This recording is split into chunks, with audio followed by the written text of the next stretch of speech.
You are. Okay. Thank you very much. Good morning. Welcome to the Finance and Governance Committee meeting. The date is July 28th, and we'll have the city clerk take the roll, please. Member Lopez. Here. Member Perello. Here. Chair Flynn. Present. Chair, we have a quorum, and the agenda for this meeting was posted in the City Hall kiosk on Tuesday, July 7th. Thank you very much. All rise for the pledge, please. Place your right hand over your heart. Ready, begin. I pledge allegiance to the flag of the United States of America, to the republic for which it stands, one nation, under God, indivisible, with liberty and justice for all. Okay. All right. So on the agenda, we have first item B, which is public comments on items on the agenda. And Madam City Clerk, did you say we had one speaker card for that or for another item? Just one for this. Okay. Why don't we call up the speaker?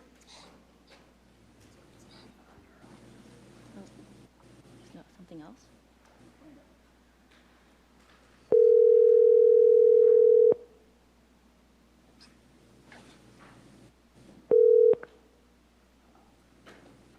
Hi, Henry. Oh, looks like it didn't go through. Okay. All right. Very well. So that call did not go through. Do you want to try one more time, Madam City Clerk? Because for some reason, Mr. Sapien, when we call him, has not been able to answer the phone. I don't know if he has any kind of difficulties. Maybe we could try just one more time with him, Okay. please.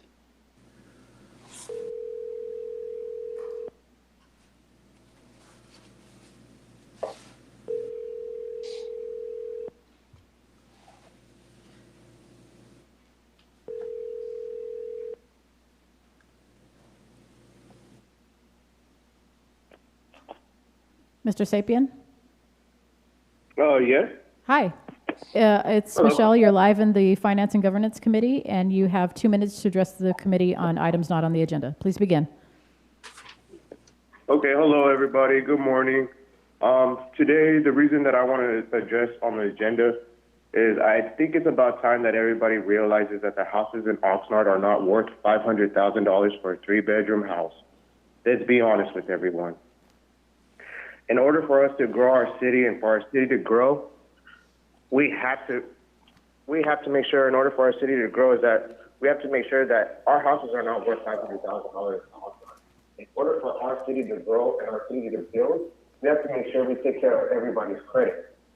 Now, if we can understand what they're doing in Bakersfield and how about 5 years they're going to grow exponentially, I mean, to take care of a city is to make sure everyone is doing economically and financially. Now, there's nobody in the world that's going to be able to pay for a house $500,000. That's ridiculous. I mean, to be honest, wouldn't it be better to build their credit? That way, our city is able to grow even bigger. It makes no sense. I mean, especially at this time right now, a 3-bedroom house with a bath, $500,000, and it's been built 70 years ago. I can understand if that house was built 10 years ago, maybe 15 years ago. But do you guys even know that the wood that they're using now is really cheap? That's why termites come within 5 to 7 years. And the old houses don't even get termites like that because they use pine wood, the real wood. So we need to stop being fake with people that live here in Oxnard and let them know about the reality of the house that they're buying, that is not even worth the price. There's nothing that we can do. 20 seconds. Beaches. There's no Santa Monica beaches. There's no Long Beach beaches. There's nothing out there with the money for these beaches. I mean, you can't grow the city if everybody can't afford a house, especially if they're going to lose it in a month or two. It doesn't make no sense. I just wish that everybody in this committee could understand that in order for our city to grow, we got to lower down housing. Thank you, Mr. Sapien. Thank you. Thank you, sir. Thank you, guys. Thank you very much. Okay, that concludes items not on the agenda, which is item B. And now we'll go to item C, the consent agenda. And the only item is the approval of the minutes. What's the pleasure of the committee? Move the recommended action. Second. Okay, Madam City Clerk, we have a motion by by Committee Member Perello and a second by Committee Member Lopez. The vote, please. Member Lopez? Yes. Member Perrello. Yes. Chair Flynn. Aye. The motion to approve carries 3-0. Thank you very much. Now we'll go to the agenda, which is item D under reports, and this is the Finance Department. The subject is the accounts receivable cleanup. Recommendation is that the Finance and Governance Committee recommend that the City Council approve writing off accounts receivable for 3 individual customer accounts totaling $138,736 with aging between 11 and 14 years. And it does have Mr. Riper, but I believe another staff member will be presenting today. Okay. Good morning, Chair Flynn and members of the committee. I'm Tanya Chen, Controller for the City of Oxnard. So before I get started, I would like to give some background information regarding this subject. As you might be aware, the city has received audit findings in the past with respect to accounts receivable write-offs. The recommendation is for the city to write off these past due debts more timely if they are deemed to be uncollectible, rather than sitting on the books for many years. So we have made a tremendous effort and progress towards the implementation of the 128 recommendations as outlined in the organizational assessment. The Finance Department had worked very closely last year with the City Attorney's Office, the City Treasurer's Office, and the City Manager's Office, and jointly developed a new policy regarding accounts receivable and bad debt. I believe this policy was approved and adopted late last year. We also established through a resolution that only City Council has the authority to write off accounts receivables, with the exception when the individual amount is less than $25,000, in which case the city manager may approve.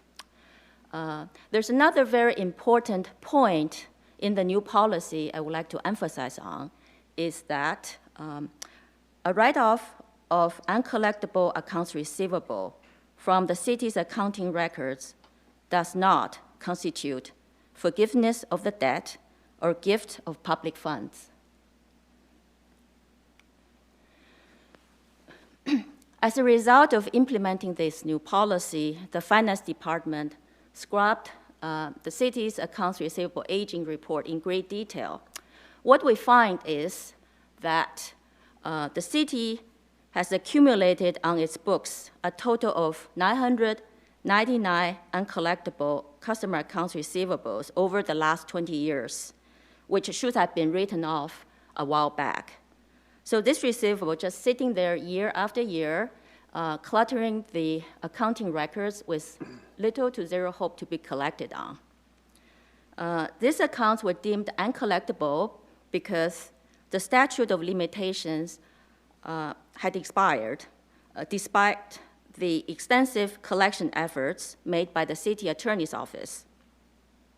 The statute of limitations usually expires after 4 years, and the aging of these accounts are between 6 to 20 years.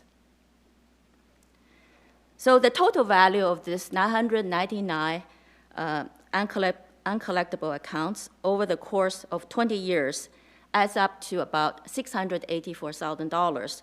Just to put this in perspective, over the course that this has been accumulating, they average out to be about $34,000 a year, which is about 0.3% of the annual revenue billing from the Finance Department billing system, which is a pretty decent ratio by any means. As we all know, based on the industry standards and past experiences, a percentage of customer accounts, however small, are expected to become delinquent, which is part of doing the cost of doing business.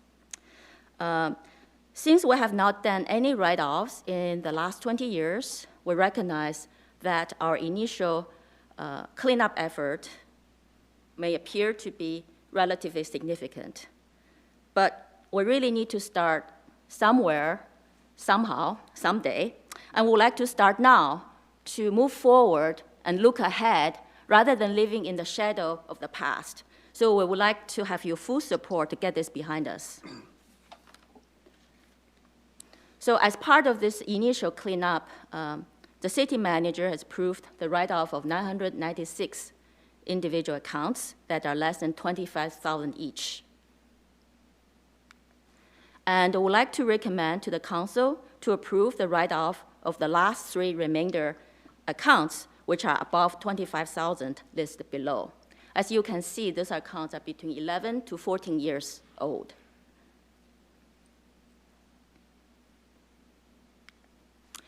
There's no financial impact as a result of this recommendation because allowance for doubtful accounts has long been established for this bad debts. The bad debt expense was recognized when the allowance was first established. So here's a recap of our recommendation. I'm now happy to take any questions you might have. Thank you very much. Madam City Clerk, just to double check, we have no speakers on this item, is that correct? That's correct. Okay, why don't we go to Committee Member Lopez? Thank you. I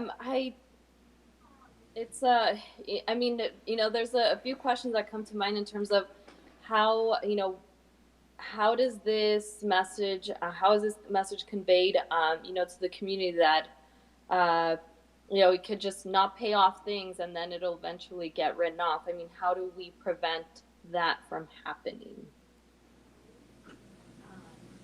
Okay, I think as I mentioned earlier, we have last year through a cross-functional effort, we have established a solid policy governing the accounts receivable bad debt write-off. And you know, the finance department has been diligently implementing this new policy. I think that's a start for us to prevent this thing ever happen again. Okay, thank you. I appreciate that. And this is the city attorney. If I can add that we're talking about, for council, recommendation to council, action on 3 accounts out of many, many accounts that are all over 10 years, one 14 years old. And this is in no way saying that the city will not attempt to collect on monies owed to it. It's a recognition that in some cases that the cost of keeping those accounts on the books and pursuing collection efforts for various reasons, it outweighs the prospect of the city collecting on that debt. And that would be a waste of public funds to go after accounts where there is not that possibility to actually have a financial gain off of it. So to address the committee member's point, this is not an instance where we're putting out a message that you can just not pay a debt. We have current practices for current debts that are different from the system that was in place when these accounts went into collection. Great, thank you, Mr. Fisher. That's really helpful. I appreciate that explanation. Thank you very much. Committee Member Perillo. Yes, thank you. And I want to thank Mr. Riper, and I want to thank Ms. Chang for the presentation, Mr. Fisher for his comments. I'd like to go back to slide 4 just for clarification. I think I may have misunderstood. The speaker identified that it was 0.3%, or did I misunderstand that it's 0.03%? No, it's 0.3%. 0.3%. Less than the percentage, yeah. Okay, so 0.3%. Yes, 0.3%. Okay, yes. Thank you very much for that clarification. Okay, I'd like to, a lot of questions, a tremendous amount of questions. Number one, some of the best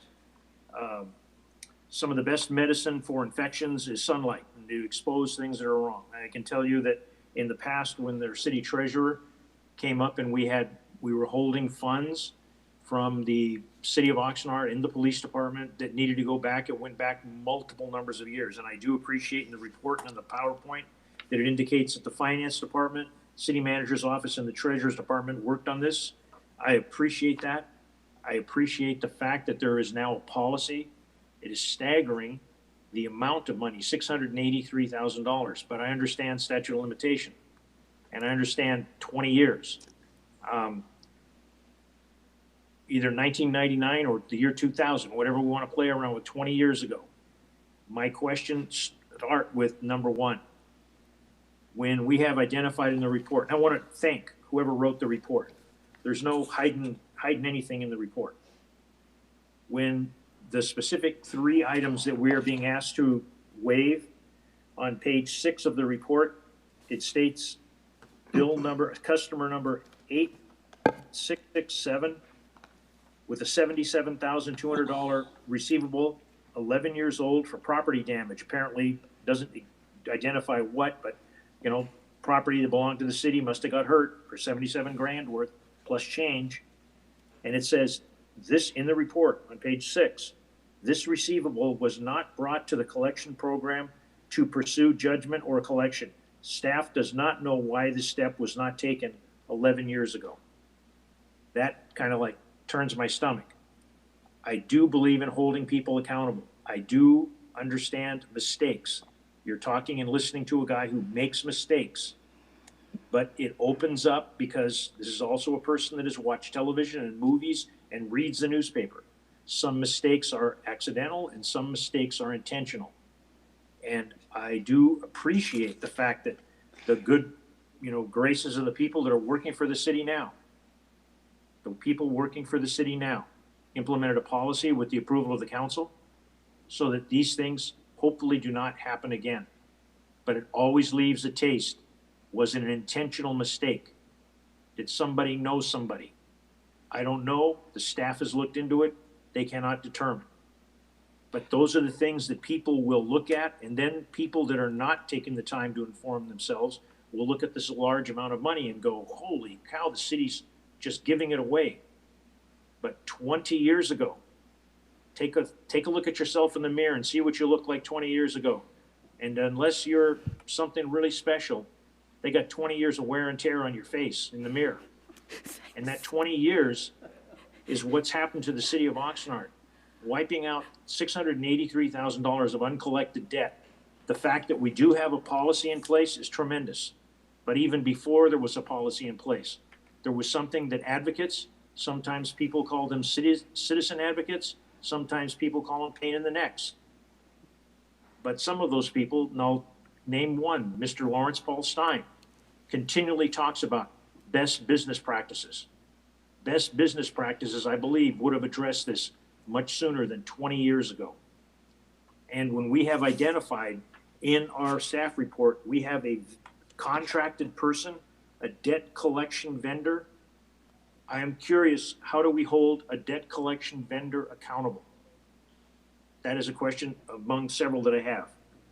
The issue of the debts and how this goes and going forward, I was always under the impression, and again, making mistakes, always under the impression we could put a lien on some attachable asset that the person has. One of the statements in the staff report indicates the people that owe these funds may not have any assets. So that answers my issue on that. But I believe that this is something that the full council needs to pay close attention to, and the community needs to understand. There is a definite line drawn in the sand with current administration, current council direction and approval of what was allowed in the past and what will be allowed in the future. And it's just like washing your clothes. If you go 20 years without washing your clothes, there's going to be some problems. The policy, I believe, will be that we are going to do this and age these accounts. I don't know, 1 year, 2 years, 3 years. I don't know if that's a council direction or best management practice, or a policy will say how often we clean this up so we don't ever have to look at this again. Because I do believe there are people that will use this information for nefarious needs with election coming up. And I hope that there's a reporter listening to this and covers this story. because this is something that I would perceive as good government. Good government trying to look out for the public's interest. And the previous council member that asked the question, how do people get away with this? I believe the city attorney's addressed it, but it still leaves a taste, and I'm editorializing here, apologize. It still leaves a taste that is not pleasant. The question again, the debt collection vendor on page 7 of the accounts receivable and bad debt policy procedures. How do we hold them accountable? I didn't even know we had a debt collection. I thought it was a matter of somebody going to small claims court. And then again, another mistake. I knew there was a limit, but a lot of these would fall outside of the limit. And as our city attorney explained, it's going to cost more to recover than what we would get back. A recent issue was when we found multiple numbers of past city management received supplemental retirement after they'd retired with an action directed by a previous city manager with some stains on his history that the people were not entitled to. We went after it. I pushed to go after it. Council member, Mr. McDonald was right. It's going to cost us a lot. Well, it did. But there are some things that you should not let people get away with. Yeah. And unfortunately, this is one legally, we have to let it slide. Next question that I have. On page 8, under section B, number 2, on an annual basis within 15 days following year end, the administration department will forward all accounts receivable aging to the finance department. Who checks that this process does take place? How do we know that this is taking place? And on the glossary of terms, I appreciate the glossary of terms in here. If it was me, I would have added some more, but I didn't write this. The second is the letter from the city attorney. I appreciate the fact that the letters in are an example, but if it was me, again, and I'm not the city attorney, I didn't take the time to go to school or have the inclination to do that. And I think I'm lucky I didn't. That the issue with respect to the city of Oxnard representing almost 250,000 people is going to come after whatever they feel their own. I don't know if maybe we can put some more fangs in this letter. And I know trying to squeeze blood out of a turnip is a terrible thing to do, but we have issues coming up because of this virus. And we have tremendous issues where people, because of the situation that's happened with people not working, all sorts of things going on, utility bills. And what are we going to do with utility bills? And can this get to a point such as this? And yesterday, I was informed that somebody in our city, a property owner in our city, is having a problem where there is the left hand and the right hand may not know what is being aged and what is not, and what penalties are being collected and they are not. And I'll get off my soapbox, but I appreciate if I could get answer to the couple of questions I had. And again, this is one of the days when it's embarrassing to stick your face out in public, but it's also a proud day for this council member that this stuff comes to light. And just like the sunshine on an infection, you got to expose it to heal. And with the audits and everything else, I want to thank my staff. I want to thank the rest of the council. I don't know what their action will be, but this is a good day for the residents. And I hope that it's a good day for the residents that care about the city to pay attention to what this is, not that people will use it for nefarious needs. Thank you, Mayor. And I hope to get 2 answers. Thank you. Mayor, this is the CFO. I will answer the first 2 questions from Committee Member Perello and defer to the City Attorney on the 3rd question about the letter. Committee Member Perello, you asked how the city holds the contracted collection agency responsible for their work, how we hold them accountable. The competitive RFP that resulted in the selection and award of a contract to that committee, to that firm, compensates that firm on a contingency basis. So they don't collect anything, they get paid 0. If they do collect, they get 18% of what they collect. That's how we hold them responsible and accountable. Your second question was who executes the policy to check delinquent accounts receivable, and that's centered in the accounts receivable section of the Finance Department's General Accounting Division, which works with all the operating departments to research and uncover delinquent billings issued by the Finance Department. The final point I want to make before turning it over to the city attorney for the question about the letter is, you also asked Committee Member Perrella about how frequently this is done. The policy calls for annual review, both on the Department of Billing and Licensing for utility billing accounts and for the Finance Department for the miscellaneous accounts receivable that we've been talking about today. So billing and licensing handles the utility billing delinquencies, and the Finance Department with the other operating departments handles the miscellaneous accounts receivable. Steve? Thank you. So as to the letter, the 10-day letter that goes out, that's a letter that we've developed in coordination with the prior vendor since the current vendor came on board last year. We had been working with a previous vendor for some time. We would be happy to coordinate with the new vendor to see if they have any suggestions for the changes, but the committee needs to be aware that there are rules that both the vendor have to operate under, as well as the city itself. In the collection of debts, there are state and federal rules that need to be followed, such as the Fair Debt Collection Practices Act, that prohibit us from certain types of practices. Abusive, harassing practices. For example, the reason the staff report does not list the names of debtors is that that is prohibited under the Fair Debt Collection Practices Act. So it would be ironic if in implementing a policy recommended by our auditors that we turned that good into a liability for the city by violating those rules potentially.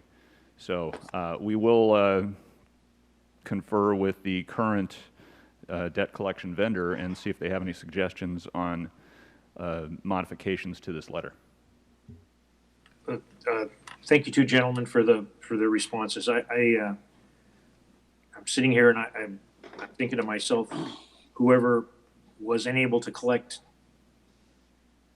very good responses, but the $683,000 that we're writing off, 18% of that, somebody missed an opportunity, independent collector, to get his 18%. That's better than the real estate business. And the real estate business can be extremely lucrative. And I will just give you one example of why I ask about these outside vendors. I understand we have outside vendors that make sure that our signs, when there's a public meeting coming up, specifically community meeting, planning commission meetings, etc., that those vendors maintain the signs, and after the meetings come and gone, within a rational period of time, the signs are removed.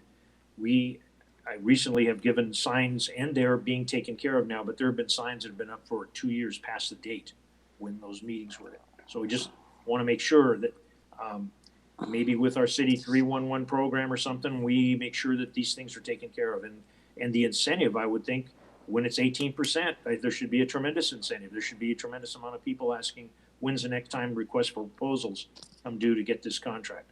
And again, thank you very much. And before we get off this item, Mayor, I hope that we give Mr. Riper or Ms. Chu one more time to explain over the period of 20 years, just how much per year we're writing off, and again, the percent of what is going on. Because on the face of things, that is not that bad. I worked in a retail firm where they had what they called shrinkage, was theft, and it was a much higher percentage than that. But over a period of time, they never let it accumulate, which is what we're doing. Again, thank you, Mayor, for the time to get on the soapbox here, and I wasn't trying to. I'm trying to make my points because this is a big, big item. So to follow up on Councilmember Perrello's, Committee Member Perrello's last point, so the flip side of the 0.3% figure that the $683,000 represents over 20 years of revenue is 99.7% collection over the last 20 years. The Finance Department over the last 20 years has billed more than $200 million, and it's collected all but 0.7 million of that. The Finance Department's billed it. I should say the whole city has helped to collect all that. So 99.7 collection rate is pretty good in any organization, let alone a public sector. Yes, $684,000 is a big number, but as Ms. Cheng said, it's $34,000 a year, and it's 0.3%, the flip side of a 99.7% collection rate. Thank you. Thank you. And just a last comment, Mayor, being a former teacher yourself, you know, if you were getting 99.7% on your test scores, this kid's mom and dad got to be proud. Our city should be very proud of the numbers that we were just given. Thank you. Thank you very much. So I, did a little bit of research prior to this item, members of the committee and city staff. And in comparison, and again, Los Angeles is a really large entity, but I read an article from 2010, which I just want to make sure everybody can hear me. Can everyone hear me? Yes, we hear you. I hear you. Okay, Yes. good. Okay, good. My video freezes from time to time, so I don't know if people hear. And LA had a situation where they had $500 million of debt that remained uncollected, but it's relative to, again, the size of the city budget and, the population, et cetera. So I guess, Mr. Riper, my question is I only have really one question, and that is, do we know as a practice that when a debt collector is going after, these uncollected debts, whether at a minimum the credit report of the person, the debtor, is actually clouded or is noted for this outstanding debt? Because it's one thing to say that we have collected the overwhelming, majority of all of this, which Councilman Perillo is right, Committee Member Perillo. But do we know specifically if each and every one of these individuals, if they have debt owed to the city and they're not paying it, that at a minimum it goes on their credit report? Good morning, Chairman Flynn. This is Eden Alomeri, the Assistant City Treasurer. I'm going to answer your question regarding that because we use the collection company in collecting debts for utility billing and licensing, and they do report the debtor to the credit bureaus if we are able to give them the social security number or driver's license number of the debtor. Okay, that's great. And I guess the question, my question is, I would want to know, I don't need to know the exact figure. I just want to know as a general practice, I would think a collection agency is going to report this to a credit agency. I mean, is that a fair enough assessment that we know that of those individuals that haven't paid these fines, that that's the case? Yes, we do know because we get calls from the debtors trying to fix their credit by repaying the amount that they owe the city. Okay, that's really my only question, and I think it's a good practice not to leave the collected debts on the city ledgers, and it is a best practice to, after a certain amount of time, to get them off the books. And then that doesn't mean, and just as a clarification, that the city, through the collection agency, is no longer pursuing. Well, in one case, there's a statute of limitations, but beyond that, it doesn't mean that the city is not pursuing collecting the debt. It just means it's moving it from the book. Or does it mean that when we remove it from the books, there are 3 items on the agenda right now, and or 3 debtors on the agenda, but if we're removing something from our books, does that mean we're no longer pursuing collection efforts? Yeah. Ms. Alomeri reminds me that for utility billing, they don't get removed from the books. And for the miscellaneous accounts receivable, because those are so old, collection efforts stopped some time ago. We are devoting scarce staff resources to, as the city attorney mentioned, more recent debt collection, which has a higher probability of being collected. Okay, outstanding. Okay, those are really my only questions. And so the recommendation is that we recommend that the city council approve writing off the accounts receivable. And so what is the... Mayor, I have a question. I have Yes. a question, but I moved the recommended action, but I have 2 questions. Okay. One of Ms. Alomeri, when we open up an account for individuals, as you mentioned, the credit agency will report it if they have a social security number or driver's license. do we require individuals to open accounts to provide a social security number or a driver's license? Member Perello, yes, we do. When they sign up for account or when they open an account with utility billing or licensing, we require them to provide us government IDs. And there are several forms. It could be driver's license, it could be social security or consular from the Mexican embassy. There are different forms listed on our resolution of what kind of form of ID are acceptable to the city. Okay, and I know this is a hot potato question to ask, but if we have the choices of driver's license, social security, or counselor, as you mentioned, a foreign national, is that acceptable to a credit agency if they don't pay the bill to pass to a credit reporting industry? A collection firm to pass to a credit agency? I am not sure what. Can you find out in the future and get that information back to us? I appreciate that. Yes, we will. Because I'm sure I'm not the only person that is wondering that. The second question is Member with respect Perello? to the yes. Sorry to interject. This is Sherry. Some of those forms of ID are required under state law to be accepted. So we don't have a choice of not accepting those forms of ID.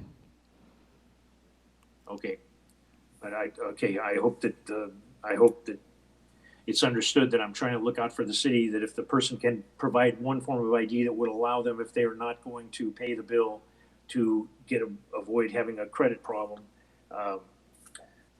Again, maybe I got too thin a skin. I'm sorry. Okay, the second one is with respect to the question the mayor asked about, we are waiving the debt. That doesn't mean we're not collecting it. I know I read in here, statute of limitations is 4 years. If we go past the 4 years, we're SOL, out of luck, in collecting? Or is that an assumption that, again, I could be making a mistake on? Does that mean anything? The collection agency that we're contracted with will accept anything up to 7 years. But they did inform me that the chances of getting anything older than 3 years is very small. Okay, thank you very much. And Mayor, thank you for allowing me to ask the extra questions. I move the recommended action. And I think this report should come, possibly the whole council should hear this report in detail, because I think it's an extremely important thing for the entire council and the public in this city to hear. Thank you very much. So we have a motion, Madam City Clerk, from Committee Member Perello. Second, do we have a second? Second. And a Second. second from Committee Member Lopez. The vote, please. Member Lopez, Yes. Member Perello, Yes. Chair Flynn. Aye. The motion carries 3-0. Very well. Madam City Clerk, apparently we have one speaker card for items not on the agenda that was missed. Is that correct? Yes, I apologize for missing that. That's okay. So we'll call that speaker now. And that, again, this was item B, public comments on items not on the agenda. And we're sorry that we didn't catch the speaker in time. Thank you.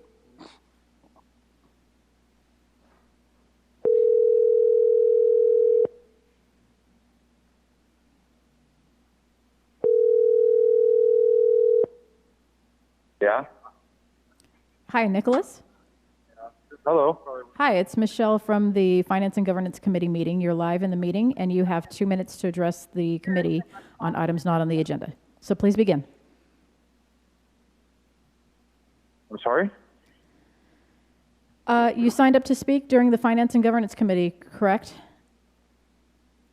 I was, this is regarding a COVID clinical trial, and we're doing a vaccine and treatment clinical trial with FDA, NIH, and the CDC, and we got awarded to do it here. We're one of the very few locations across the United States we've done one of these historic clinical trials, and I wanted to reach out to the City Council for support.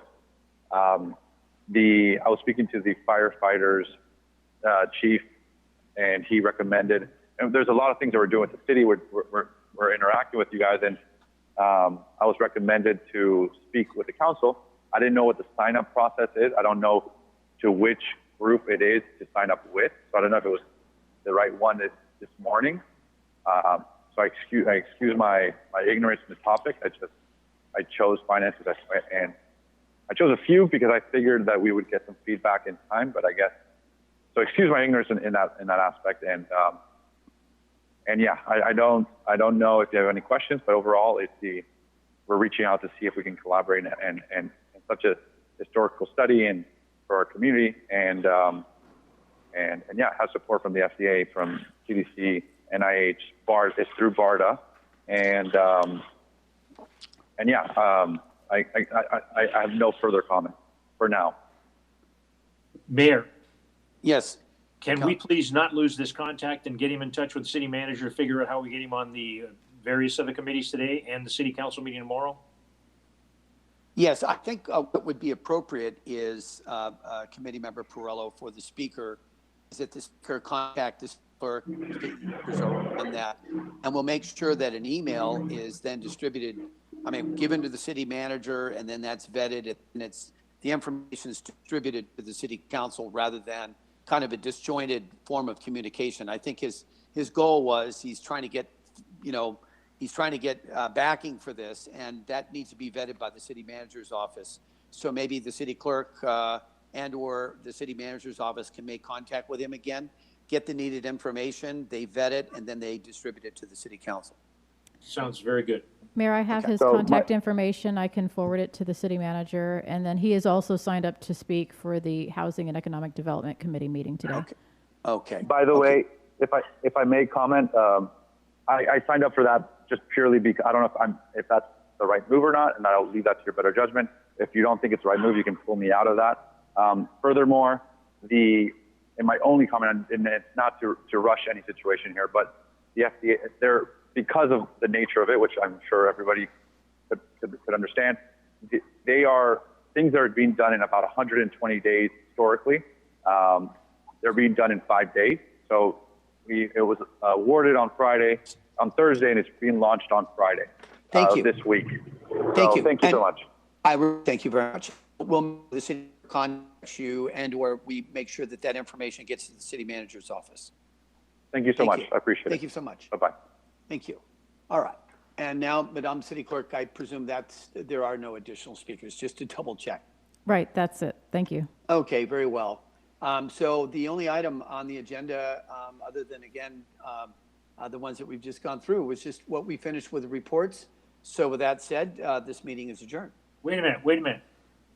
Mayor, weren't we supposed to go over reviewing what we had to discuss in the future? We're going to do that. The city manager wants to do that. The city manager is going to reach out over the break, over the summer recess, to all the individuals that have requested items be brought before the committees. Reach out to those individual members, vet that further, and then those issues that the members would like to go forward, then the staff is going to try to find a way to, again, address those. So rather than having discussions on the committee level, we're going to have the city manager reach out first to the committee members, and then we'll revisit those when we come back in September. Okay, thank you for the clarification. Thank you very much. And with that said, this meeting is adjourned. Have a nice day. Thank you. Thank you. Thank you. Goodbye.